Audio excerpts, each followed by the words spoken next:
함께 기도하시겠습니다. 우리를 사랑하시는 자비로우신 하나님 아버지 감사합니다. 많고 많은 사람들 가운데 우리를 먼저 구원해 주셨고 이제껏 거룩한 몸된 교회 가운데서 한 지체로서 역할을 다할 수 있도록 허락하심에 진심으로 감사드립니다. 역사의 마지막은 사는 저희들 먼저 구원받은 자로서 마땅히 해야 할 일이 무엇인지 알 수 있도록 도와주시고 날마다 우리 마음속에 역사하셔서 하나님을 기쁘시게 하는 삶을 살아갈 수 있도록 인도해 주시옵소서. 구원받은 이유지만 힘들고 어려운 고난이 있는 줄 압니다. 그럴 때마다 더욱더 주님만 의지할 수 있게 도와주시고 행여나 성령님께서 탄식하지 않도록 우리 마음 또한 다스려 주시옵소서. 아직까지 구원받지 못한 가족들, 친척들, 이웃들을 위해서 간절히 기도합니다. 주님 오시기 전에 이 모든 분들 다 구원받을 수 있도록 자비를 베풀어 주시고 전도하는 일에 쉬지 않도록 체념하지 않도록 역사해 주시옵소서. 이렇게 주일 아침 모여서 하나님 말씀을 배우고자 합니다.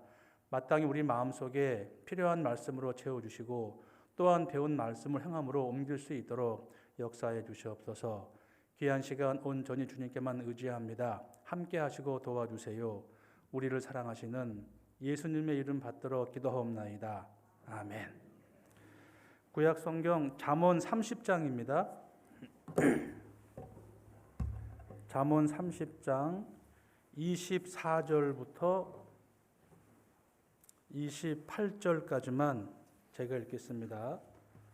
잠언 30장 24절부터 28절까지만 제가 읽겠습니다. 땅에 작고도 가장 지혜로운 곳 넷이 있나니 곧 힘이 없는 종류로되 먹을 것을 여름에 예비하는 개미와 약한 종류로되 집을 바위 사이에 짓는 사반과 임군이 없으되 다 때를 지어 나아가는 메뚜기와 손에 잡힐만 하여도 왕궁에 있는 도마 뱀이니라. 거기까지입니다. 안녕하십니까? 눈이 많이 왔네요. 왜 눈이 와요? 겨울이니까 뭐 눈이 오죠. 며칠 전에는 또 이틀 동안 비 왔잖아요. 단양에 가면 그 강이 흐르거든요. 그거를 나름대로 단양강이라고 불러요. 원래는 남한강인데 거기 물이 많이 찼어요. 비가 하도 많이 와가지고 겨울에. 그리고 이틀 뒤에 이제 어제 또 눈이 왔지 않습니까? 겨울이니까 눈 오는 건 좋은데 없는 사람한테는 좀 불편한 것 같아요. 제천이 춥거든요. 그래서 사택이 추워요. 그래서 20년 된 건물이라서 추워서 이제 나름대로 이제 샤시를 바꿔서 우풍은 없게 했는데 한 20년 동안 그 심야 전기 온수 보일러를 떼다가 그게 이제 좀 망가졌는가 이제 효력이 별로 없어서 기름 보일러 바꿨거든요. 작년에. 기름 보일러 떼니까요. 기름이 내려가는 게 눈에 보일 정도예요. 그래서 추우면은 좀 돈이 많이 들어가잖아요. 네. 하여튼 그래도 살만하니까 행복하긴 한데요. 오늘 찬양 이렇게 확실히 찬양은 많이 해야 되는 것 같아요. 되게 웅장하고 듣기 좋네요. 제천에는 10분이 하는데 좀 그래요. 네.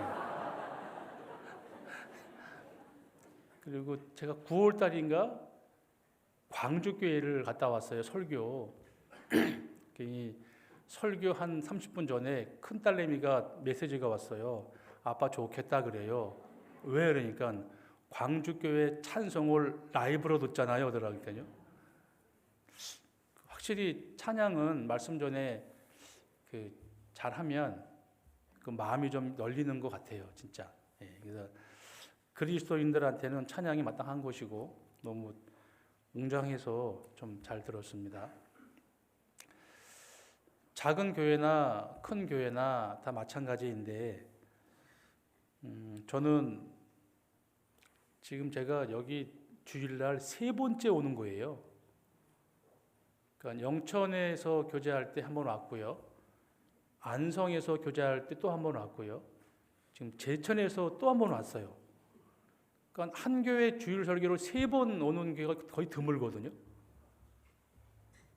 제가 뭐 여기 그냥 총회에서 가라니까 왔는데 이렇게 사실 3번을 연거푸 이렇게 한 교회를 주일 설교 오는 게 거의 드물거든요. 처음이에요. 3번 오는 거는.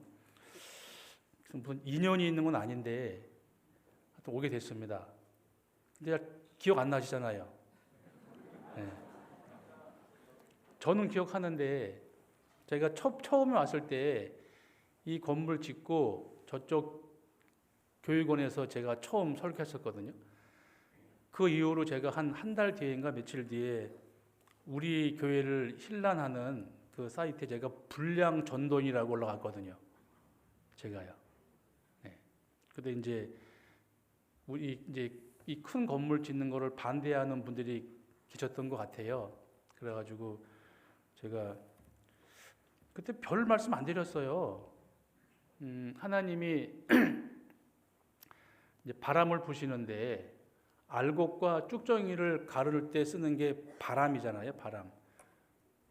제가 어릴 적에 외가댁 가면 추수할 때 벼 알곡을 털어가지고 이렇게 삼태기에 넣어서 멍석에 쭉 뿌려요. 그러면 이제 큰 선풍기 돌렸거든요. 그러면 쭉정이는 날아가고 알곡은 떨어져요. 쭉정이는 이제 불에 태우고 알곡은 가만히 들어가는데 쌀가마에. 그러니까 알곡과 쭉정이를 나누는 수단이 강한 바람이라고요. 그래서 그때 그런 말씀을 드렸거든요. 하나님이 교회 안에 바람을 부신다. 알곡과 쭉정이를 가르기 위해서 바람을 부는데 그 바람 중에 제일 센 바람이 건축바람이다. 절대로 날아가지 말고 버티라고 그랬거든요. 버텨 계시라고 힘들어도. 그 말 했더니 나중에 올라왔어요. 불량 전돈이라고 제가. 맞는 말을 했는데 그렇게 하더라니까요. 뭐 자기 마음이 말 안 들었나 봐요, 마음이. 그래서 모든 성경은 하나님의 감동을 된 것으로 첫 번째 교훈 받는 거예요. 교훈. 그래서 오늘 말씀을 좀 고민했습니다. 어떤 말씀을 드려야 될까? 그래서 여기 이제 잠언 30장 24절부터 28절까지 땅에 작고도 가장 지혜로운 곳 넷이 있다. 가장 지혜로운데 하늘이 아니고 땅에 이렇게 말씀을 하셔요. 지구상에 살면서 이승에 살면서 가장 작지만 가장 지혜로운 곳이 넷이 있다라고 이제 우리한테 교훈을 주시는데요. 지혜로운 곳 넷이 있으니까 이제 그거 보고 배우라는 거잖아요. 교훈을 받는 거니까. 그래서 다른 말로 표현하면 여기 이제 개미와 사반과 메뚜기와 도마뱀, 곤충과 이제 이런 미물들을 이제 세워서 이게 지혜로운 거다 하는데 이 말씀이 사실은 짐승과 곤충을 통해서 구원받은 그리스도인들을 책망하는 말씀인 것 같아요. 당장에 개미는 부지런하니까 거듭난 그리스도인이 부지런하지 않으면 매일매일 개미한테 책망받는 거다, 그런 말씀이잖아요. 그러니까 영혼이 들어가 있는 그리스도인이고 하나님의 성령이 있는 그리스도인인데 네가 만일 게으르다면 매일매일 너 개미한테 책망받는 거야, 이렇게 말씀을 하시는 것 같아요. 그래서 사람이 만물의 영장이라고 하는데 그 사람이 하나님의 형상을 닮은 사람이 한갓 미물인 곤충과 짐승한테 책망받으면 그 되게 무한한 거잖아요. 거기야 뭐 요새는 너무나 많은 사람들이 얼굴에 철판 깔고 있고 양심이 무뎌져서 잘못을 해놓고도 부인하잖아요. 잘못을 해놓고도 죄를 지어놓고도 부끄러움을 모른단 말입니다. 예. 이제 그런 사람들이 점점 많아지고 있고, 말씀을 들어도 말씀을 들으면 마음이 움직여서 행함으로 옮기는 게 정상이잖아요. 우리가 뭐 TV나 아니면 방송을 볼 때 요새는 채널이 하도 많아가지고 이렇게 틀다 보면은 광고를 하는 그 채널이 있어요. 그러면 이제 누가 나와가지고 소갈비를 막 끓여가지고 막 먹는 거 보면은 먹고 싶고 사고 싶잖아요. 그럼 보고 들으면 마음이 움직여서 먹고 싶고 사고 싶고 전화 돌려서 구매한단 말입니다. 그게 정상이잖아요. 그런 것처럼 말씀을 들으면, 말씀을 귀로 들으면 마음이 움직여서 행함으로 옮기는 게 정상이라고요. 그런데 너무나 많은 사람들이 우리 집회 말씀을 듣고도 전혀 요동치 않아요. 정상이 아니거든요. 그리고 심지어 첫날부터 다 들어도 여쭈어 보면 하나도 기억을 못하는 분들 계시거든요. 이제 그 배우에는 분명 마귀가 믿고 구원받지 못하게 하려고 말씀을 그 마음에서 빼앗는 거라고 하시잖아요. 그래서 얼마나 집중해서 말씀을 들어야 되느냐, 그런 교훈도 받죠. 우리가 매주 말씀을 듣습니다. 52주를 듣는데 지난주에 무슨 말씀 했는지 기억 잘 안 날 거란 말이에요. 애써 기억해야지 날까 말까 하거든요. 무슨 말 했지? 누가 어떤 말 했지? 모른다고요. 근데 일단 들으면 좋아요. 들어놓으면 마치 우리가 하루에 2끼 또는 3끼 밥을 먹는데 밥을 먹지만 이게 뭐 필수 아미노산 있어가지고 지방은 얼로 가고 칼로리 이렇게 안 하잖아요. 그냥 먹는데 그게 다 피가 되고 살이 된단 말입니다. 느끼지 못하지만 그런 것처럼 말씀을 듣고 우리가 못 느끼지만 내 영적인 힘이 되는 거가 맞잖아요. 그래서 우리가 말씀을 듣고 배우는 건데 여기 이제 특별히 미물한테 우리가 책망받고 있다는 것을 좀 한번 이렇게 말씀을 드리고 싶어서 그래서 우리를 책망하는 것들이 대표적인 4개가 이제 있습니다. 여기 줄 쳐 놓으시고요. 줄 쳐 놓으시고 베드로 후서 2장 찾겠습니다. 베드로 후서 2장. 베드로 후서 2장 15절이요. 베드로 후서 2장 15절에 저희가 바른 길을 떠나 미혹하여 보올의 아들 발람의 길을 좇는도다. 그는 불의의 삭슬 사랑하다가 자기의 불법을 인하여 책망을 받되 말 못하는 나귀가 사람의 소리로 말하여 이 선지자의 미친 것을 금지하였느니라. 이 사람들은 물 없는 샘이요 광풍에 밀려가는 안개니 저희를 위하여 캄캄한 어두움이 예비되어 있나니.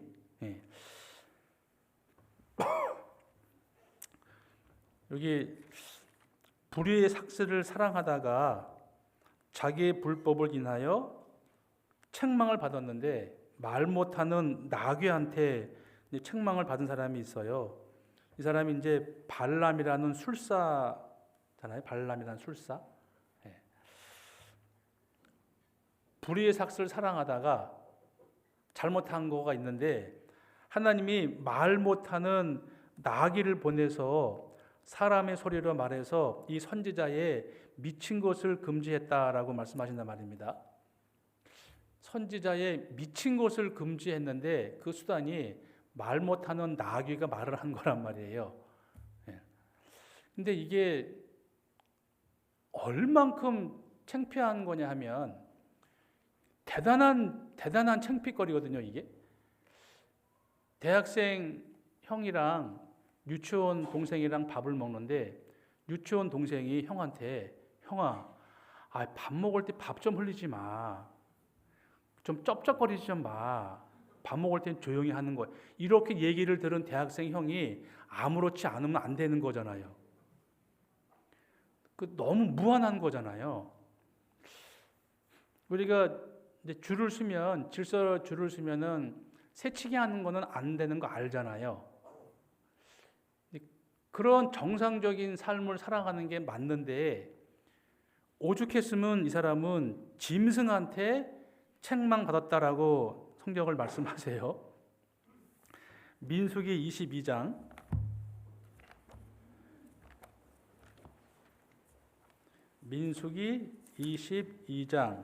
12절입니다. 민수기 22장 12절에 민수기 22장 12절에 하나님이 발람에게 이르시되 너는 그들과 함께 가지도 말고 그 백성을 저주하지도 말라. 그들은 복을 받은 자니라. 이제 이스라엘이 출애굽 이후에 가나안 땅으로 가기 거의 얼마 전에 이제 모압 땅을 지나야 되는데 모압 왕 발락이라는 왕이 그 당시에 술사 발람을 불러다가 저 이스라엘 민족을 저주하라라고 시킨 거잖아요. 근데 이 발람이란 사람이 하나님께 여쭤봤어요. 하나님, 모압 왕이 저한테 저 이스라엘 민족을 저주하라고 하는데 할까요? 갈까요? 그러니까 하나님께서 아니야. 그 이스라엘 민족은 복을 받은 자다. 저주하지 말라고 했단 말입니다. 근데 이 발람이란 술사가 모압 왕한테 더 큰 선물도 받고 더 높은 귀족이 와서 채근하는 거예요. 자꾸 그러니까 이 발람이란 술사가 그 불의 삭새 눈이 못 와가지고 하나님께 또 여쭤보잖아요. 하나님은 그와 함께 가지도 말고 그 민족을 저주하지도 말아라 했는데 자꾸 이 발람이 물어보니까 하나님께서 그래 갈 테면 가봐 이렇게 한 거거든요. 그렇게 해서 발람 술사가 가긴 갔는데 저주하지 않고 복을 빌었단 말입니다. 이제 이 내용이 민수기 22장 내용이에요.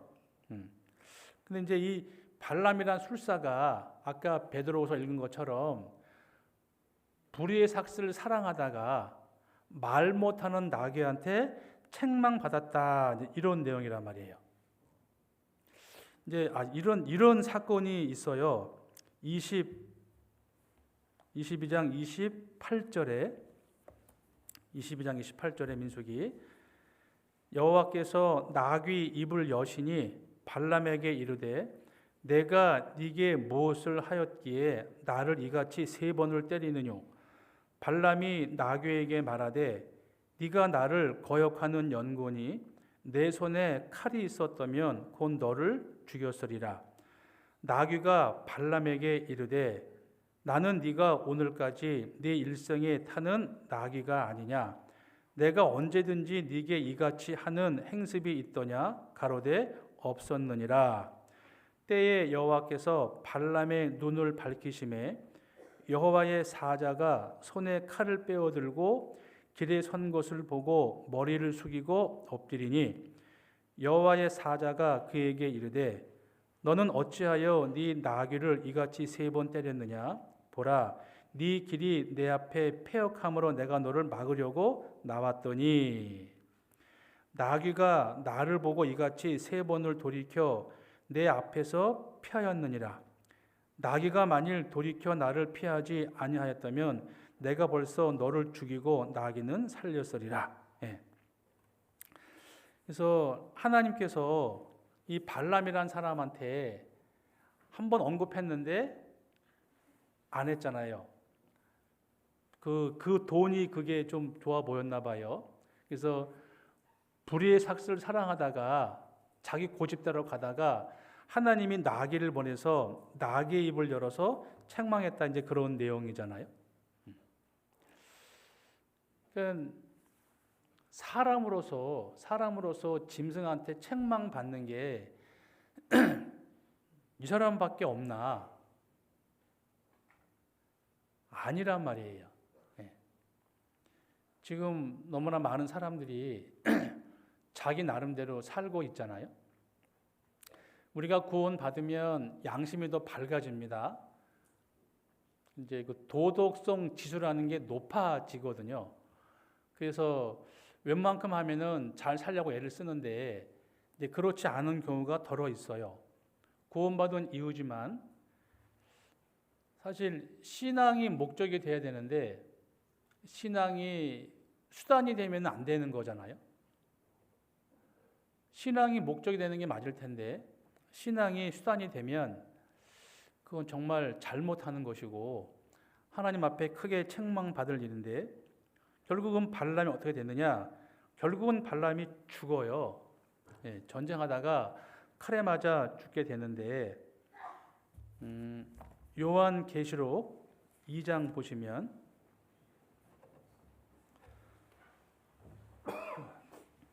요한계시록 2장 14절 요한계시록 2장 14절에 그러나 네게 두어 가지 책망할 것이 있나니 거기 네게 발람의 교훈을 지키는 자들이 있도다. 발람이 발락을 가르쳐 이스라엘 앞에 올무를 놓아 우상의 제물을 먹게 하였고 또 행음하게 하였느니라. 결국은 이런 죄를 저지르게 된 거예요.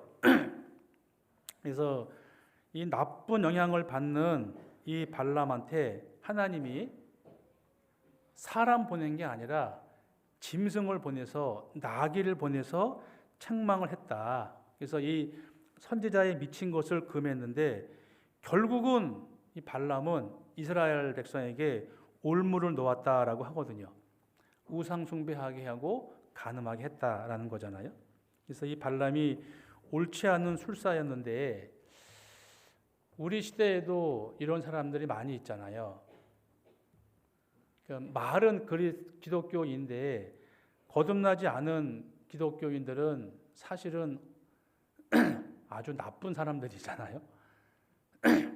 저희 교회에요. 여름부터 60대 후반 부부가 주일마다 교회를 나오세요. 근데 이제 저는 이제 모른 척했고 이제 집사님들이 이제 가서 교제를 했는데 한 번 듣고 두 번 듣고 계속 들으니까 이제 앉아서 식사 후에 이제 교제를 했어요. 근데 어떤 내용이냐면 그 나오시는 분 60대 후반 되는 분 어르신 그분 사촌 동생이 제천에 있는 감리교회 부목사님이래요. 그런데 이분들이 진리의 말씀을 찾으러서 제천에 있는 교회 4개 교회를 다녔었대요. 다녔는데 아니더라. 그래서 제천에 있는 감리교회 부목사 사촌 동생한테 물어봤더니 그분이 그러더래요. 매형, 딴 데 가지 말고 제천에 그 동중학교 앞에 있는 제천 침례교회 가라고. 그 교회가 말씀은 정확하더라고 그랬다는 거예요. 그래서 그분이 그 말을 해요. 그래서 이제 우리 교회를 나왔어요.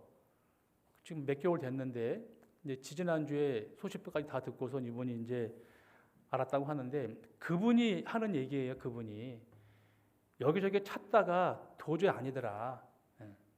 말씀은 엉망이고 그러면서 이제 그 다니는 교회 목사님들이 그러신다는 거예요. 우리 교회가 이단이다. 왜 이단이냐? 이유를 말하지 않고 그냥 이단이다라는 거예요. 그래서 이제 저에게 와서 말씀을 드리면서 성경적으로 틀린 게 없으니까 이분들이 마음을 정했거든요. 그래서 이제 두 부분인데 그 이제 마나님께서는 약간 아닌 것 같고 이분은 이제 구원이 된 것 같아요. 그래서 나오고 계시는데 이제 그분이 그런 얘기를 하는 거예요. 자기가 다녔던 교회 목사들이 솔직히 말해서 엉망개판이다 그러시더라고요. 그분 말씀은 그래요. 자기가 좀 재력이 있나 봐요. 그래서 11조를 좀 많이 했나 한 2번 하니까 목사님이 불러서 장로를 삼는다 그러더라는 거 아닙니까? 그래가지고 에이그 하고 나왔대. 그렇게 4번을 나온 거예요 그분이. 그래서 아직까지 찾는 사람들이 있구나. 예. 찾는 사람들이 우리 말씀을 들으면 직방이에요, 직방. 그렇잖아요. 찾지 않는 분 들으면은 진짜 어려운데 찾는 분들이 들으면은 정말 좋거든요. 그래서 아직까지 찾는 분들이 있나 보다 그런 생각을 하게 되고 더욱더 열심히 전도해야겠다 그런 마음이 생겼는데 그러니까 정말 엉망이에요. 네, 엉망이고 심지어는 작년에 구원 받았다 하고 1년 반 정도 우리 교회에 나온 아주머니 계셨는데 너무 좋아했고 즐거워했고 그리고 봉사도 했는데 그 따님이 이제 일반 교회 부목사거든요. 저한테 일렀어요. 와서 그 어머니가 자기 딸은 거듭나지 않았다. 그리고 그 교회 딸내미가 이제 격리를 담당하는데 그 얘기를 들어봤더니 엉망이더라 이런 얘기 해요. 그러다가 이 아주머니가 대강당에서 어느 날 넘어져서 어깨를 다쳤대요. 그 이후로 우리 교회 안 나와요. 그러면서 자기가 다친 거 보니까 제천교회 이단 맞더라고. 그래서 제가 어떻게 정리를 해야 되지 이런 분들을. 그래서 이게 참 쉽지 않구나. 그러니까 진리를 찾는 마음이 있으면 좋은데 그게 아닌 거예요. 예. 그래서 10명이 들으면 그 중에 1명이 정말 사모하는 영혼일까? 그 정도로 좀 어려운 그런 상황이잖아요.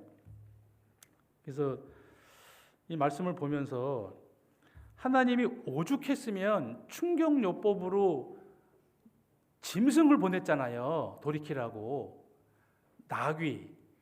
그 상황을 생각해 보면은 매일 타는 나귀가 말을 하는 거잖아요. 말을 해가지고 책망했잖아요.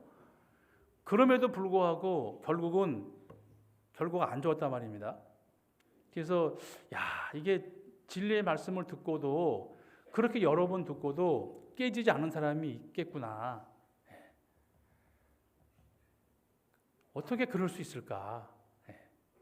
근데 이제 이걸 보면서 너무나 많은 사람들이 지금 성경대로 믿으면 좋을 텐데 그렇지 않잖아요. 그래서 역사의 마지막 시대라는 우리가 알고 있고, 그래서 이제 이방인이야 그렇다고 치고 그러면 우리 교회 안에 있는 그리스도인들은 어떨까? 정말 우리는 구원받은 이후에 주님이 내 안에 계심에도 불구하고 정말 책망받는 일이 없을까? 사람한테 말고 개미한테, 너구리한테, 도마뱀한테,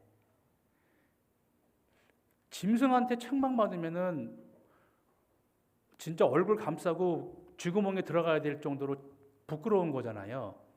그런데 부끄러움을 부끄러움으로 모르고 산단 말입니다. 그만큼 우리의 마음이 많이 냉랭해 있고 센서가 많이 무뎌져 있다라는 거예요. 어르신들 죄송합니다. 제가 이제 60 간 넘었거든요. 근데 제가 평지에 가다가 평지에 발이 걸려요. 넘어질 뻔한다니까요. 턱도 아니고 제가 평지에 걸린다니까요. 그리고 밥 먹을 때 흘려요. 이게 그만큼 센서가 많이 망가질 거잖아요. 근데 이제 육신적으로도 그렇지만 말씀의 센서가 무뎌지면 올바로 살 수가 없잖아요. 어쩔 수 없죠 뭐. 다 그런 거 아니야? 이런 식으로 무마할 것이 아니잖아요. 근데 말씀을 듣고도 그냥 넘어간단 말입니다. 이제 우리 시대가 더욱더 그런 것 같아요. 그래서 구원을 받았다고 하지만 정말 말씀에 예민하게 살고 있는 걸까? 그렇지 않은 사람들이 너무나 많단 말이에요. 그래서 몇 번을 얘기해도 안 듣고 수십 번을 들어도 안 들어요, 말씀을. 저희는 이제 목회자니까 말씀을 전하는 입장이니까 개별적으로 말씀을 못 드려요. 마음 상할까 봐. 왜냐하면은 전도인 오고 마음 상하면은 그분 말씀이 안 들리거든요. 제가 경험했단 말입니다. 뭐 이름은 말 안 하니까 괜찮겠지. 제가 이제 수양에 가면은 많은 전도인들 뵙잖아요. 그럼 제가 이제 서울에서부터 오래 만났던 분이라 저보다는 무지무지 고참이에요. 한 5, 6년 먼저 전도인 된 고참이고 나이는 제가 한 7살 많거든요. 그래서 제가 이제 가다가 목사님 안녕하십니까? 정중히 인사드려요. 그럼 그분이 그래요. 김 목사님 이런단 말이에요. 그럼 제가 속으로 솔직히 그래요. 에이 쪼다야 이러고 한다니까요. 본능적으로 올라온단 말이죠. 예. 이제 그러면 안 되는 거잖아요. 그래서 구원받은 그리스도인이 정말 하나님을 의식하고 잘 사는 게 맞거든요. 근데 우리가 말씀을 너무 많이 듣나? 일주일에 주일 말씀, 수요 말씀, 구역 모임 한 서너 번 듣는데 많이 들으면 뭐예요? 남는 게 있어야지. 남는 게. 듣긴 들어요. 근데 습관적으로 솔직히 듣진 않나. 네. 구원받고 처음엔 그렇게 안 했잖아요. 너무너무 말씀이 좋아서 마음판에 새기고 그리고 그 테이프가 늘어질 때까지 듣지 않았습니까? 근데 지금은 말씀이 너무 많은가? 예. 그런 생각을 해보기도 했어요. 그래서 여기 이 발람이란 술사는 이 성경에 기록되어 있으니까 정말 오래오래 갈 거 아닙니까? 어떤 사람이 나귀한테 책망을 받냐고요. 이 사람밖에 없잖아요. 그런데 우리 시대에 하나님께서 이방인들 말고 구원받은 그리스도인들한테 하나님이 곤충과 짐승을 통해서 책망하신다니까요. 그게 이제 지금 읽은 다시 본문 잠언 30장 25절입니다. 30장 25절에 제가 다시 읽겠습니다.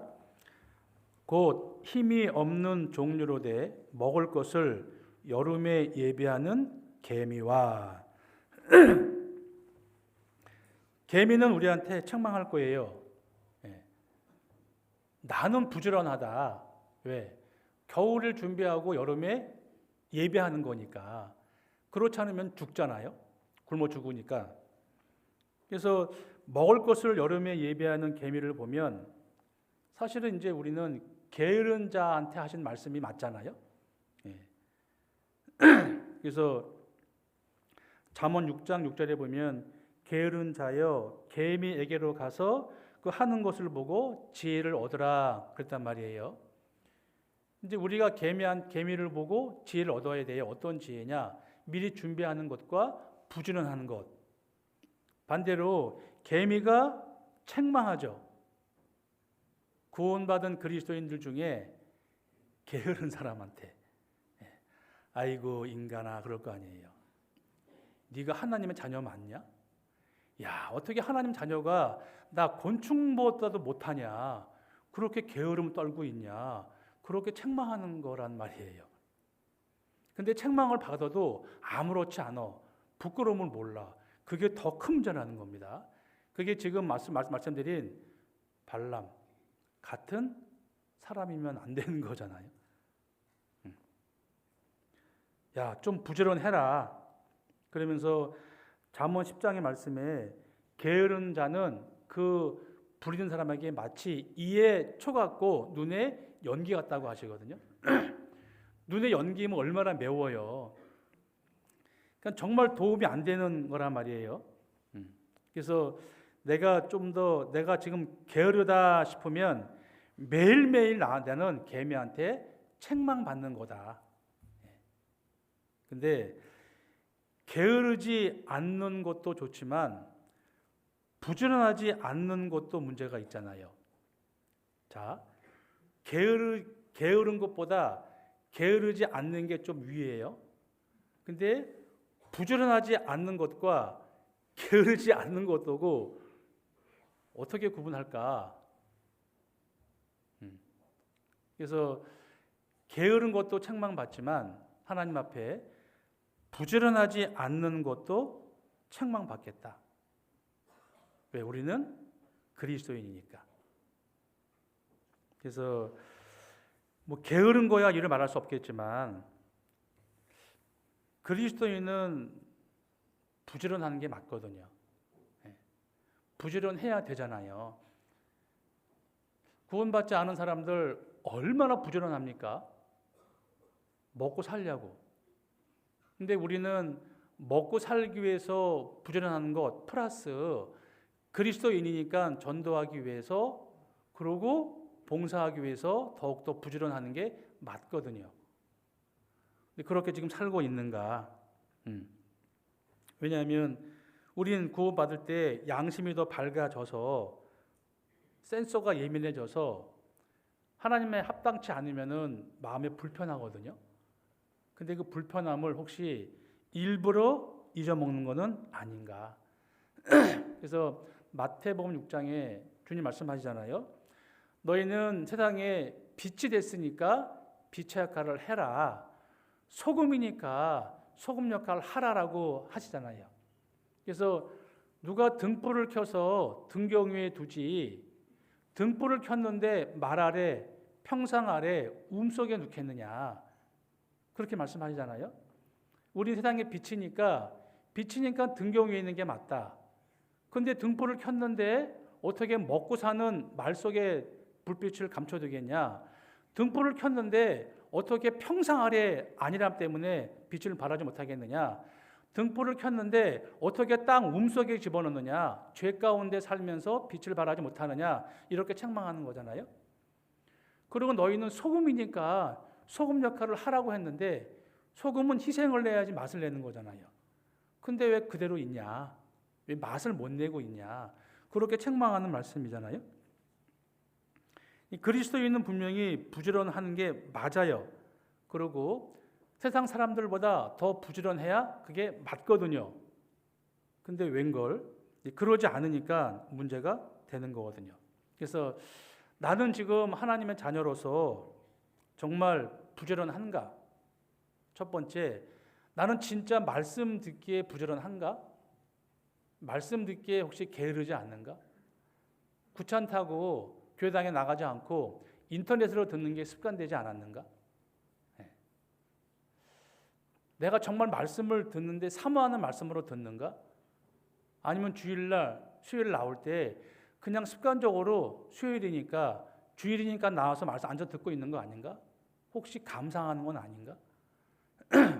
이제 그런 생각을 해봐야죠. 그래서 어떤 분들은 막 메모하시잖아요. 그래서 그 말씀을 듣고 묵상하는 게 그게 정상적인데 그 말씀을 듣는데 나는 지금 정말 부지런한가 그렇지 않은가 돌아봐야 되고 나는 교제에 나가는 데 있어서 정말 부지런한가? 모든 교제에 다 나갈 수는 없지만 내가 교제를 사모하고 정말 그 교제에 나가기 위해서 내가 부지런하고 있는가? 더러는 가기 싫어서 안 나가는 건 아닌가? 아니면 정말 보기 싫은 사람이 있어가지고 안 나가는 건 아닌가? 그것도 우리가 돌아봐야 되는 것이고 그리고 내가 하나님 앞에 기도하는데 부지런해야 될 텐데 기도하는데 내가 게으른 건 아닌가? 기도가 진짜 어렵다고요. 한참 한 것 같은데 8분밖에 안 지났어.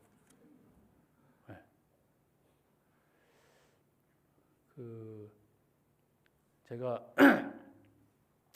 학예 수양회 때요. 이제 한 분을 상담을 했어요. 근데 그분이 이제 제가 5차 학예 수양회 때 노인 상담을 했거든요. 근데 그 안내하는 그 자매님이 종이를 가져왔어요. 신청자 가져왔는데 굵은 글씨를 밑에 써 있더라고요. 52살인데 정신 연령은 7세래요. 이분을 첫날부터 끝에까지 상담해 줄 수 있냐고. 근데 이제 한번 해볼까요? 그러고 다시 확인해 봤더니 그분을 인도하는 분이 제가 굉장히 친하게 교제했던 영천교회 형제님이셨어요. 하겠다고. 그 이제 5분 뒤에 이제 그 형제님이 이분을 모시고 왔어요. 모시고 왔는데 그 인도하는 형제님이 앉자마자 우는 거예요.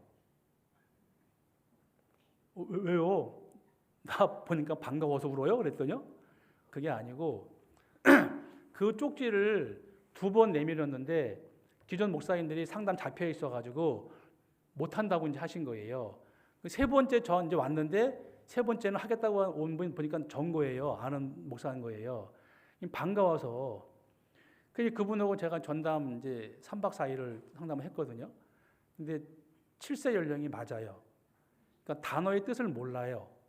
근데 어쨌든 간에 상담을 해서 저도 놀랐거든요. 구원이 됐어요.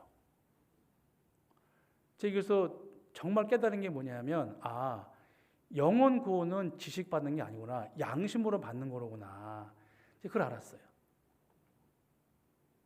그래서 이제 창조란 말을 알 수가 없잖아요. 원소란 말을 알 수가 없잖아요. 그래서 쉽게 얘기해서 이제 그 원소란 말을 어떻게 이걸 표현할까? 산소, 질소, 수소 이걸 어떻게 알아요? 흙의 원소와 사람의 원소가 같다고 하니까 그걸 설명을 드리는데 어려운 거라서 이제 물어봤어요. 빵을 뭘로 만들어? 물어보니까 밀가루래. 맞다고. 칼국수 수제비는 밀가루래. 그게 원소라니까 아는 거예요, 이분이. 알아듣네. 이렇게 해서 했는데 이제 죄를 물어봤는데 이제 몰라. 죄가 뭐냐 그래서 버스 탔는데 젊은 남자가 할머니를 밀었다 그랬더니 그거 잘한 거야 잘못한 거니까 잘못한 거래. 잘못한 게 죄다. 또 알아듣는 거예요. 이제 그렇게 해서 했는데 이분이 구원되더라니까요. 몇 번을 이제 복음 듣고 이제 펑펑 우는 거예요, 이분이. 그 왜 물어봤어요? 왜 우냐 그러니까 예수님이 불쌍하고 고맙다는 거예요. 그래가지고 그 인도한 분하고 저하고 같이 셋이 펑펑 울었다니까요. 이게 되는구나 이게. 그리고 그 이후로 지금까지 이분이 저한테 전화 매일 해요. 12시 반이면. 네. 제가 너무 감사한 거예요. 야, 이게 되긴 되는구나. 찾는 마음만 있으면. 그러니까 이게 오히려 많이 배우고 많이 아는 사람일수록 교만할 확률이 높잖아요. 누가 이제 유튜브 보다가 방송을 보는데 누가 그런 말 하더라고요. 대한민국에서 개인을 지칭한 게 아닙니다.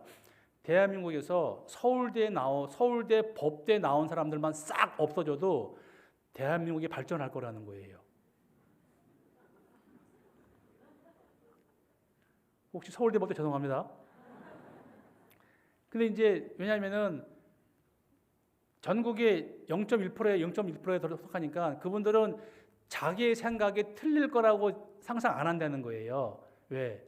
똑똑하니까. 그분들은 자기의 생각이 맞을 거라고 확신을 많이 한다는 거 아니에요. 그게 두 글자로 뭐예요? 교만이지, 교만. 하나님은 모든 사람이 구원받기 원하지만 겸손한 자하고 정직한 자를 구원하시잖아요. 그러니까 교만한 사람은 구원이 당연히 안 되죠.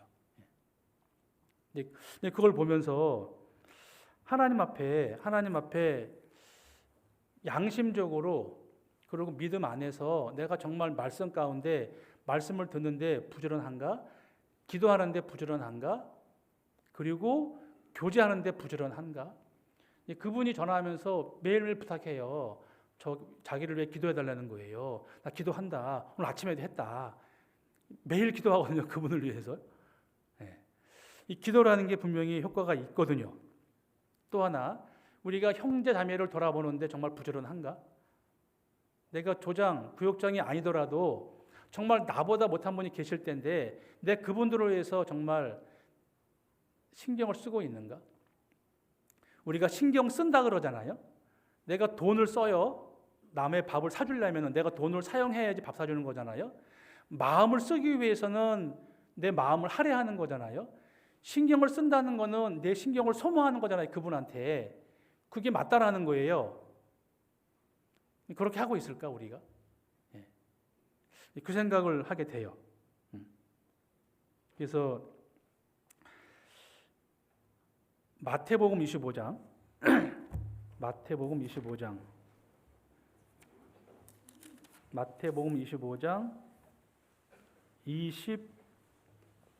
26절입니다. 마태복음 25장 26절에 그 주인이 대답하여 가로되 악하고 게으른 종아 나는 심지 않은 데서 거두고 해치지 않은 데서 모으는 줄로 네가 알았느냐? 그러면 네가 마땅히 내 돈을 취리하는 자들에게나 두었다가 나로 돌아와서 내 본전과 별일을 받게 할 것이니라 하고 그에게서 그 한 달란트를 빼앗아 10달란트 가진 자에게 주어라. 무릇 있는 자는 받아 풍족하게 되고 없는 자는 그 있는 것까지 빼앗기리라. 이 무익한 종을 바깥 어두운 데로 내쫓으라. 거기서 슬피 울며 이를 갈미 있으리라 하니라. 여기 한 달란트 빼앗긴 사람은 구원이 아니잖아요. 지옥 갔으니까. 이 한 달란트가 뭘까? 영혼 구원 받을 달란트잖아요. 이 2달란트, 5달란트 그대로 남긴 사람은 그만큼 하나님이 상을 줬습니다. 상급이 똑같았거든요. 그러니까 사람마다 달란트 재능이 달라요. 있는 것 가지고 최선을 다하면 된다는 교훈이잖아요. 근데 한 달란트 받은 사람은 한 달란트를 땅 속에 숨겨놨다고. 은행에도 안 맡기고 결국은 한 달란트 빼앗긴 사람은 지옥 갔단 말입니다. 이 한 달란트가 뭐냐? 영혼 구원 받을 재능인 거예요. 모든 사람은 날 때부터 하나님이 양심을 주셨고 영혼을 사모하는 마음을 주셨고 그리고 인생으로 고생하며 근심하게 하심이 본심이 아니라고 그랬으니까 정상적으로 사는 사람이면 고난이 있으니까 하나님을 찾게 돼 있단 말이에요. 근데 그 하나님을 찾고 싶은 마음을 땅 속에 묻어놨어요. 그게 뭡니까? 세상. 그저 세상 속에 잘 살고 육신의 정욕, 안목의 정욕, 이생의 자랑 그것만 줬다가 영혼 구원 받는 재능을 못 써서 지옥 간 거를 설명하는 거잖아요. 이런 사람들이 너무 많은 거예요. 그러니까 하나님 앞에 갔을 때 핑계 댈 게 없죠. 핑계 댈 게. 근데 이렇게 멍청한 사람들이 있는 반면에 구원받은 그리스도인들 중에 혹시 이런 분 있지 않을까? 돈 많고요. 시간 많으면 뭐 할 것 같아요? 그리스도인들한테 돈 많고 시간 많으면은 우리가 뭐 할 것 같아요? 저도 한번 상상해 봤거든요. 그냥 로또는 못 사니까 정말 친한 사람이 와가지고 갑자기 10억을 주면 내가 뭘 할까? 당연히 목사니까 그 중에 10분의 1이 아니고 반은 해 선교 헌금 이렇게 하고 그게 맞을 거잖아요. 근데 그 생각이 안 들더라니까요. 지금 가진 게 없으니까 퇴임 후에 어떻게 살까 이궁리하더라니까 제가요. 그게 현실인가? 그래서 결론이 뭐냐? 그러니까 하나님이 안 주는 거야. 그러니까 안 주시는 거예요. 그리스도인이 돈 많고 시간 많아 봐요. 신앙생활 잘할 것 같으세요? 아닐 거래요. 그래서 있는 것을 족한 줄로 아는 게 그게 맞는 것 같아요. 지금 상황에서 최선을 다하는 거죠. 베드로 후서 1장 찾겠습니다. 베드로 후서 1장. 베드로 후서 1장 8절입니다. 베드로 후서 1장 8절에 여기 이제 믿음의 7층 탑을 설명한 다음에 8절에 이런 것이 너희에게 있어 흡족한즉 너희로 우리 주 예수 그리스도를 알기에 게으르지 않고 열매 없는 자가 되지 않게 하려니와 그랬죠. 예수님을 아는데 게으르지 말라는 거예요. 우리가 창조주를 얼만큼 알며 예수님을 얼만큼 아나요? 그저 조금 아는 거잖아요.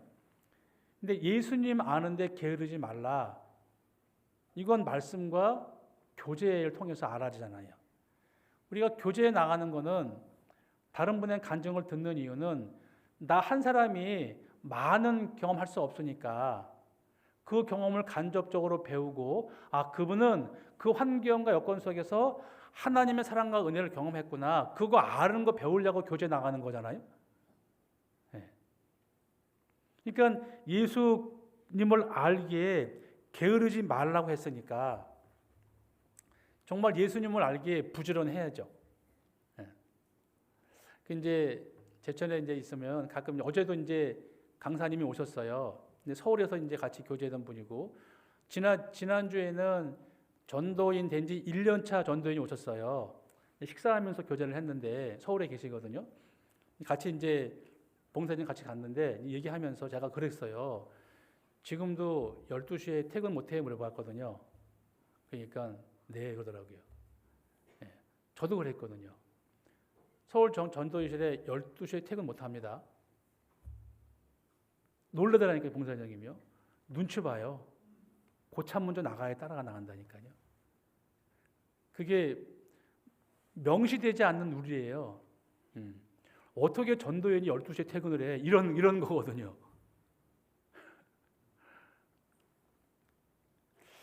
이제 많이 알려고 하는 거잖아요. 많이 알려고. 그래서 우리가 예수님을 정말 얼만큼 알까? 그저 요만큼 아는 것밖에 없잖아요. 그래서 말씀을 배우고 말씀을 읽고 교제함으로 인해서 예수님을 더욱더 배울 수 있으니까요. 거기에 게으르면 안 되겠다. 데살로니가 후서 3장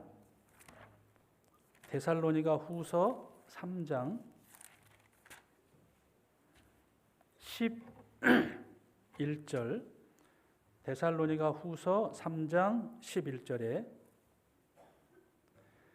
우리가 들은즉 너희 가운데 규모 없이 행하여 도무지 일하지 아니하고 일만 만드는 자들이 있다하니 이런 자들에게 우리가 명하고 주 예수 그리스도 안에서 권하기를 종용히 일하며 자기 양식을 먹으라 하노라. 여기 일하지 않고 일만 만드는 자들이 있다 그랬잖아요. 네. 이 말씀 보면은 제가 중학교 1학년 때 이제 영등포 살다가 뚝섬으로 이제 이사를 했어요. 그때 이제 저희 집이 11평짜리 아파트에 살았거든요. 11평짜리 아파트. 중1 때입니다. 근데 이제 저희 어머님의 큰오빠, 큰외삼촌께서 이제 오셨어요. 그때는 이사가 다 들어서 날랐거든요. 저 멀리 이렇게 들어서. 그렇게 바쁘게 일하고 막 이제 하는데 11평짜리 아파트니까 문 열면 방 2개하고 화장실이에요. 근데 화장실도 이제 이런 좌변기가 아니라 길쭉한 변기란 말입니다. 이제 응하고 물론 치 내리는 거잖아요. 근데 이제 그렇게 바쁘게 막 왔다 갔다 일하는데 저 외삼촌께서 아침을 많이 자셨는가 다 일하는데 이제 응하를 하신 거예요. 근데 물이 끊어진 거예요. 그러니까 저희 어머님이 성질을 내더라니까요. 아니 오빠 왔으면 일을 도와줘야지 일만 만들고 있냐고. 이제 그게 기억이 나는 거예요. 그분은 이제 여동생이 이사하니까 도와주러 왔는데 짐 하나 안 나르고 똥만 싸고 가신 거예요.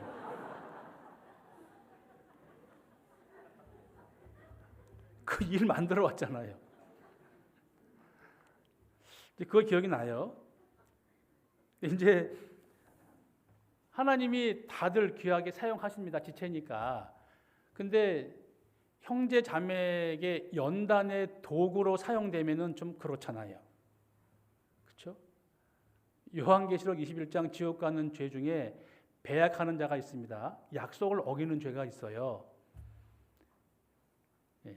약속을 했는데 30분 늦게 왔습니다. 2분의 30분을 훔쳐간 거잖아요. 또 하나, 모임에서 간증을 하는데 10분 내외로 하면 좋은데 50분 하면 듣는 사람의 인내를 키우는 연단의 도구로 사용되는 거잖아요. 물론 사용되는 건 맞는데 굳이 그럴 필요 없잖아요. 제가 서울에 있을 때 진짜 그랬거든요. 그분 자매님이 할 말이 많으세요. 근데 꼭 50분 간증을 해요. 말씀 끝나고 50분 간증하면 가야 돼요. 끝나야 된단 말입니다. 근데 구역장님이 처음에 안 시키고 이제 맨 끝에 시켰어요. 짧게 하라고. 웬걸 더 실수했지. 끝날 무렵에 간증했는데 50분 또 했단 말입니다. 이제 그분을 통해서 많은 사람들이 인내를 배우긴 배워요. 근데 굳이 그렇게 쓰임 받을 필요는 없잖아요. 그래서 우리가 게으를 때가 있고 부지런할 때가 분명히 있습니다. 우리는 부지런해야 돼요. 진짜 부지런해야 돼요. 예수님 알기에 부지런해야 되고 말씀, 기도, 전도, 교제, 희생, 봉사, 마음 쓰는 거, 신경 쓰는 거 이런 거에 부지런해야지 개미한테 책망 안 받는다고요. 다시 잠언 30장 26절입니다. 잠언 30장 26절에 약한 종류로되 집을 바위 사이에 짓는 사반과 이 사반이 너구리를 의미한대요. 그래서 이 너구리가 사람들한테 어떠한 책망을 하냐? 집을 바위 사이에 짓는다. 튼튼할 거 아닙니까? 서울중앙교회 본당 밑에가 반석이에요. 그래서 그 땅 팔 때 돈 많이 들었어요. 팠는데 온통 다 바위예요, 바위. 지진 나도 거기 까딱 없을 것 같아요. 근데 이 말씀을 하는 이유가 마태복음 7장이요. 마태복음 7장 24절입니다. 마태복음 7장 24절. 마태복음 7장 24절에 그러므로 누구든지 나의 이 말을 듣고 행하는 자는 그 집을 반석 위에 지은 지혜로운 사람 같으니 비가 내리고 창수가 나고 바람이 불어 그 집에 부딪히되 무너지지 아니하느니 이는 주초를 반석 위에 놓은 연고요. 나의 이 말을 듣고 행치 아니하는 자는 그 집을 모래 위에 지은 어리석은 사람 같으니 비가 내리고 창수가 나고 바람이 불어 그 집에 부딪힘에 무너져 그 무너짐이 심하니라. 근데 고린도 전서 3장에 보면은 이 터가 예수 그리스도라고 말씀하시거든요. 그러니까 집을 짓는데 반석 위에 지어야지 비바람 부르고 창수가 나도 안 무너지는 것처럼 예수 그리스도의 반석 터 위에 우리가 믿음의 집을 짓는데 하나님과 상관되는 집을 질 때 말씀을 듣고 행하는 사람은 그것이 안 무너진다 그 얘기잖아요. 말씀을 들었는데 행하지 아니하는 자는 그 집이 무너진다라고 해요. 그래서 예수 그리스도의 반석 위에 우리의 신령한 집을 짓는데 그 재료가 뭐냐?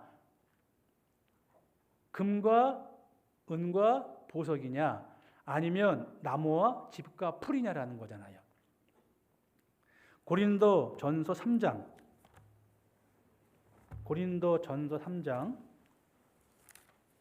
10절입니다. 고린도 전서 3장 10절에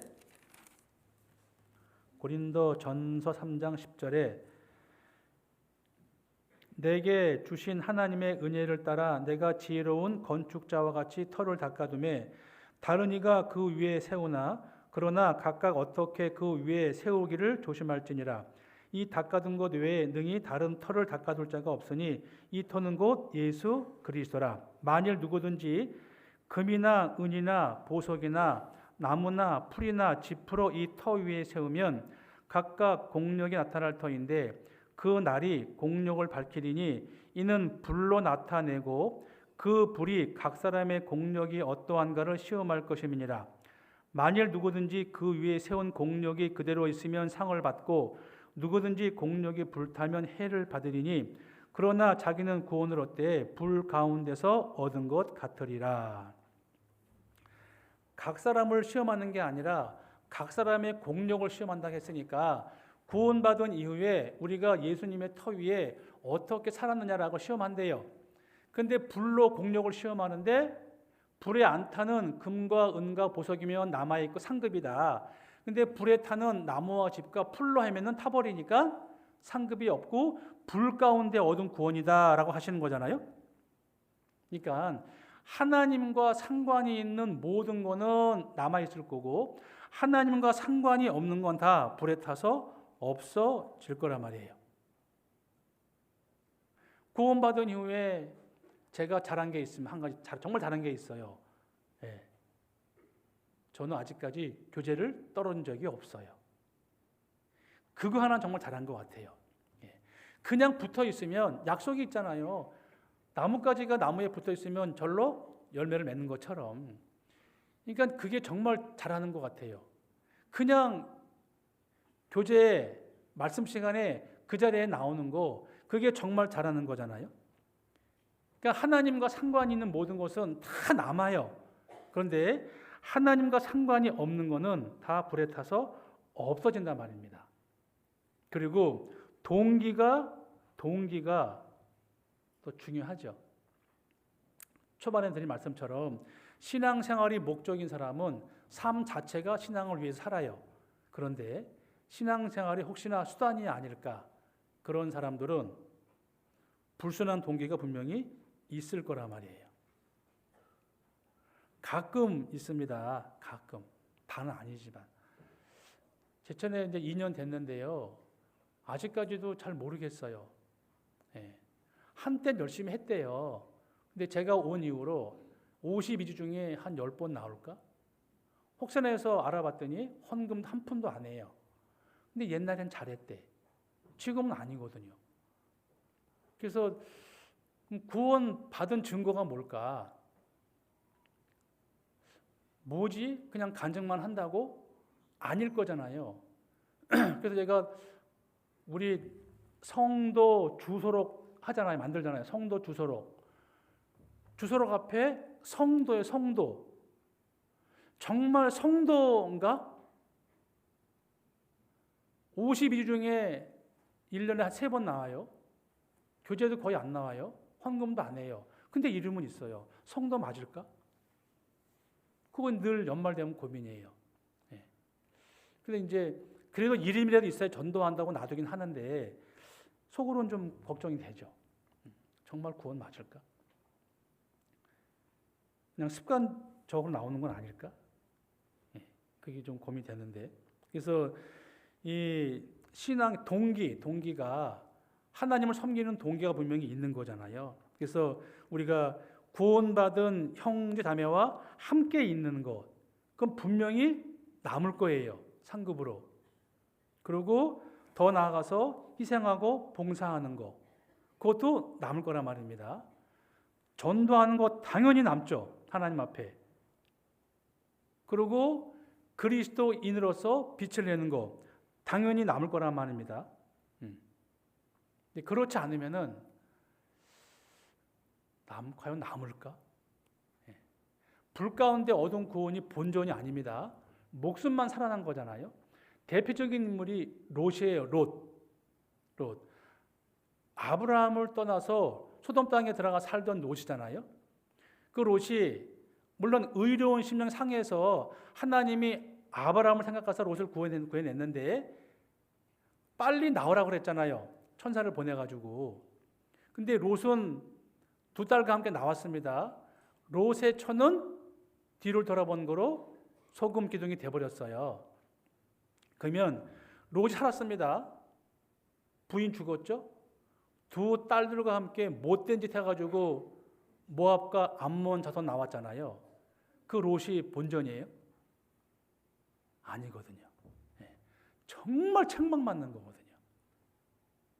그러니까 아무것도 안 하고 한 달란트 뺏긴 것이 구원이 아니고 문화 비유 중에서 한 문화 빼앗긴 사람은 수건에 살았기 때문에 한 문화 빼앗겼거든요.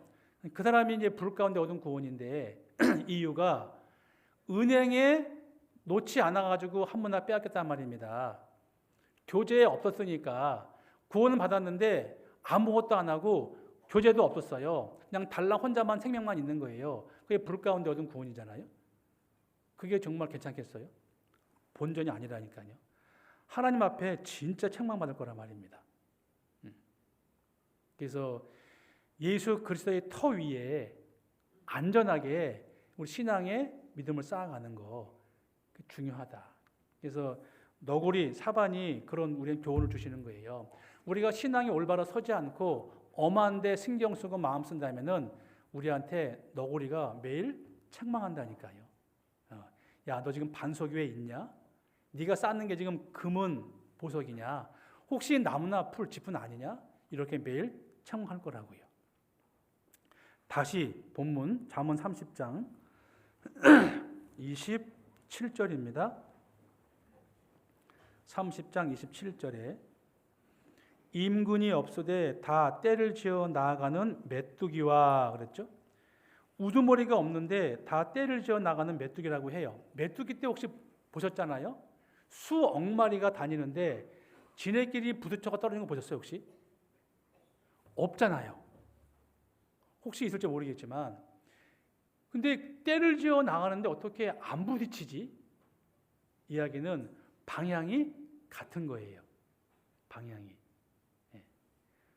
혹시 그리스도인들 중에 함께 때를 지어 나가는데 방향이 다르면 거치잖아요. 그렇죠? 그런 지혜를 배우는 거예요.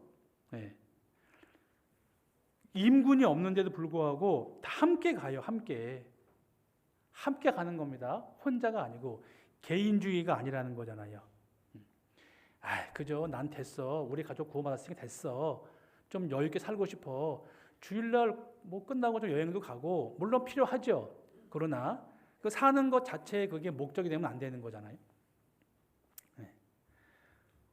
정말 열정이 있는 분들이 있어요. 진짜. 그분들 보면은 담임 목사지만 그분들 앞에서 진짜 머리가 숙여진다니까요.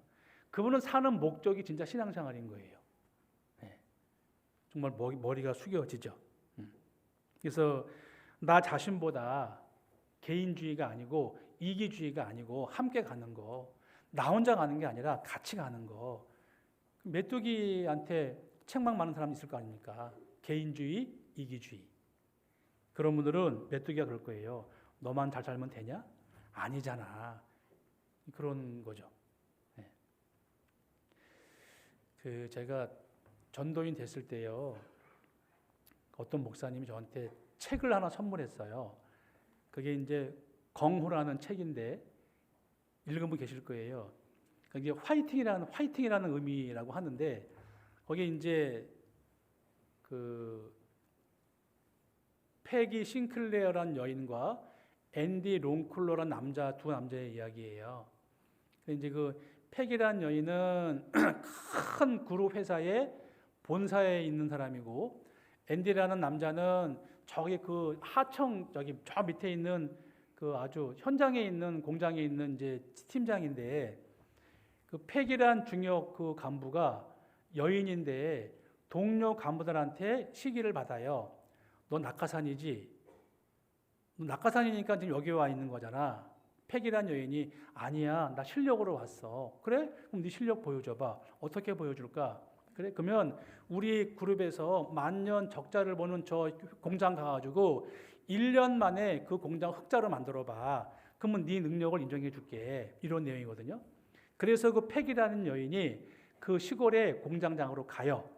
갔는데 거기 이제 그 앤디 롱클로라는 남자가 이제 한 부서 팀장인데 이제 쓸쓸하게 이제 벤치에 앉아 있어 공장 주변에서 내일이면 새로운 공장장이 온다는데 여자라지 아마 그렇게 이제 알게 됩니다. 그리고 이제 그 패기라는 여인이 공장을 시찰하는데 다른 부서는 다 힘이 없이 의욕이 없어요. 적자가 맞는 것 같아요. 근데 그 한 부서에만 열심히 힘차게 일하는데 그 팀장이 그 앤디라는 남자예요. 그래서 이 이제 팩이라는 공장장이 엔데라는 팀장한테 부탁을 해요. 나 1년 만에 흑자 내야 된다.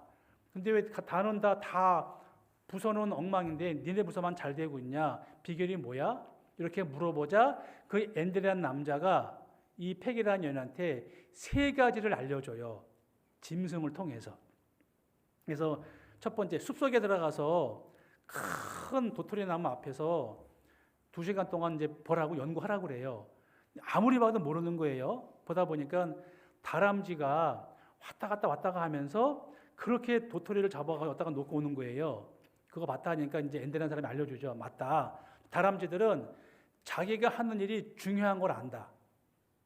그래서 지금 봄에 곡식이 있을 때 도토리를 잡아다가 겨울에 먹으려고 예비하는 거야. 그게 다람쥐의 지혜예요. 다람쥐의 지혜. 그래서 엔데라는 공장장이 공장에 가가지고 부서별로 가가지고 당신들이 하는 일이 정말 중요한 일이다. 당신들 없으면 공장 안 돌아간다 해가지고 자신감을 불어넣어줘요. 그래서 니네가 하는 일이 너무 중요한 일이다. 그걸 일깨워줘서 열심히 하게 만들죠. 몇 개월 지납니다. 아직까지 부족해요. 이제 여름이 지났어요. 장마 지난 다음에 또 팩이라는 여인이 앤디한테 도움을 요청해요. 그러자 또 데리고 가요. 장마통에 싹 쓸려나간 개울가에 가서 비버라는 짐승이 집을 만드는데 나뭇가지로 집을 만드는데 그걸 보고 있어요. 거기서 또 하나 또 배운 게 있어요. 가만히 보니까 어떤 비버는 맨날 큰 가지만 가져오고 어떤 비버는 잔가지만 가져오는 거예요. 그런데 서로 싸우지 않아요. 거기서 또 하나 알려줘요. 아, 자기 일만 열심히 하면 되는 거로구나. 남 판단하지 않는구나. 그걸 배웁니다. 또 전 공장의 직원들한테 교육을 시켜요. 네가 하는 일이 가장 중요하지만 네 일만 해. 다른 사람 신경 쓰지 마. 시기하지 마. 그렇게 알려줘요. 그게 비버의 방식이에요. 그렇게 해서 한 9월, 10월 되니까 점점점 회사가 좋아져요. 부족해요. 한 가지 또 알려달라고 해서 엔데라는 사람이 팩이라는 여인을 데리고 철새 이제 겨울 되니까 철새 날아가는데 가가지고 또 연구하라고 그래요. 기러기가 날아가는데 V자로 가잖아요. 그 이제 힘드니까 바꾸잖아요. 바람 가기 힘드니까. 그러면서 들어보니까 끼룩끼룩끼룩 한다는 거 소리를 내는 게 뭐냐니까 힘내라 힘, 힘내라 힘 그 소리래요. 그게 이제 기러기의 선물이라고 하는 건데 기러기들은 날아갈 때 힘내라 힘, 힘내라 힘 한다는 거예요. 파이팅. 그거를 듣고 와가지고 모든 직원한테 서로 권장하는 거예요. 힘내라 힘, 힘내라 힘. 다람쥐의 지혜. 내가 하는 일이 정말 중요한 일이야. 두 번째, 나는 내 일만 하고 다른 일 신경 안 써. 그냥 열심히 해. 세 번째, 이용하는 거 힘을 모으자. 힘내라 힘, 힘내라 힘. 그렇게 3가지의 다람쥐와 비보와 기러기 때문에 이 팩이라는 여인이 진짜 1년 만에 그 공장을 흑자로 만들어요. 그래서 백악관에 가서 상 받는 장면이 사진이 있거든요. 그게 공허라는 책이거든요. 역시 짐승을 통해서 우리가 교훈 받는 거잖아요. 우리한테 하나님께서 짐승을 통해서 교훈을 주신다고요. 다시 잠언 30장 28절입니다. 10장 28절에 손에 잡힐만 하여도 왕궁에 있는 도마뱀이니라. 도마뱀은 잡히면 과감하게 꼬리를 자르잖아요. 과감하게 잘라라 그거예요. 뭘 자를까? 히브리서 12장입니다. 히브리서 12장 1절이요. 히브리서 12장 1절. 히브리서 12장 1절. 이러므로 우리에게 구름같이 둘러싼 허다한 증인들이 있으니 모든 무거운 것과 함께 읽겠습니다. 얽매이기 쉬운 죄를 벗어버리고 인내로써 우리 앞에 당한 경주를 경주하며. 얽매이기 쉬운 죄를 벗어버려라. 여기 도마뱀이 잡히지 않게 몸을 잘리는 것처럼 우리한테 책망하는 거예요. 야, 사람들아, 죄와 유혹에 잡혔으면 과감하게 잘라버려라. 예. 유혹 올 때 잘라버려. 죄 들어올 때 얼른 잘라버려. 안 자르면 너 죽는다. 그런 책망하는 거잖아요. 욕심이 잉태한 즉 죄를 낳고 죄가 장성한 즉 사망을 낳는다잖아요. 그러니까 노래를 너무너무 부르기 좋아하는 사람이 있어요. 예. 그분이 노래방 안 가는 게 쉬울까요? 노래방 가서 안 부르는 게 쉬울까요? 안 부르는 게 쉽지. 예. 담배를 너무너무 피우고 싶은 사람이 담배를 보고 안 피우는 거 어렵잖아요. 아예 안 보는 게 쉬우니까. 초장에 잘라라 하는 거예요. 근데 이제 우리가 교제에 충실하면 죄 지을 시간 별로 없어요. 우리가 말씀 효과가 얼마나 갈까? 한 며칠은 가죠. 묵상하면 한 3일은 가지 않습니까? 그러니까 주일 듣고 수일 또 듣는 거 아니에요. 모자라니까 구역 모임, 조모임 또 있잖아요. 교제에만 나오면 죄하고 안 싸워도 돼요. 능히 이길 수 있거든요. 근데 한 열흘만 안 들이면은 스물스물 들어와요. 내가 들어온다니까요. 내 안에 주님이 계시는데 주님한테는 양식 안 줘. 말씀 안 들으니까 비실비실해요. 내 영이. 근데 육신적으로는 과감해지면은 내 육신이 이기는 거 아닙니까? 그래서 과감하게 잘라라. 예. 그리고 유혹의 욕심을 따라 썩어져가는 구습을 떠는 옛사람을 벗어버려라 그러거든요. 그래서 이제 네 가지 짐승들을 통해서 가장 지혜롭다고 하니까 하나님께서 지혜롭지 못한 우리 그리스도인들을 위해서 이렇게 등장시켜가지고 우리를 책망한단 말입니다. 예. 사람한테 책망받으면은 교수님, 박사님한테 책망받으면은 그럴싸하지만 어린애한테 책망받으면 창피하잖아요. 창피한 걸 알아야 될 거 아닙니까? 하물며 짐승한테, 곤충한테 책망받으면 그 얼마나 죄송합니다. 쪽팔리냐고요. 그렇게 살면 안 되는 거잖아요. 예. 그래요, 안 그래요? 그래요, 안 그래요? 그러니까요. 그리고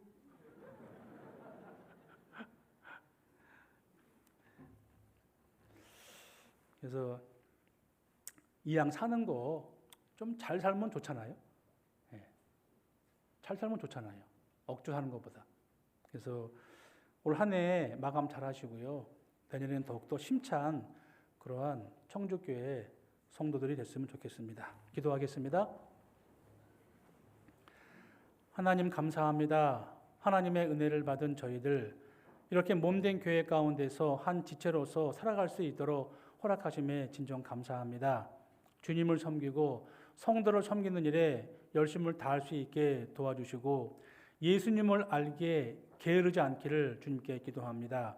연약한 저희들에게 능력을 도와주시고 자비를 베풀어 주셔서 늘 하나님을 기쁘시게 하는 삶을 살아갈 수 있도록 함께 하시고 도와주시옵소서. 더 많은 영혼들에게 이 복음 전할 수 있게 우리에게 담대한 마음과 믿음을 주시고 서로 돌아보는 일에 최선을 다할 수 있도록 함께 주시옵소서. 우리를 사랑하시는 예수님의 이름으로 기도하옵나이다. 아멘. 찬송하겠습니다. 은혜 찬송 132장입니다. 은혜 찬송 132장이요.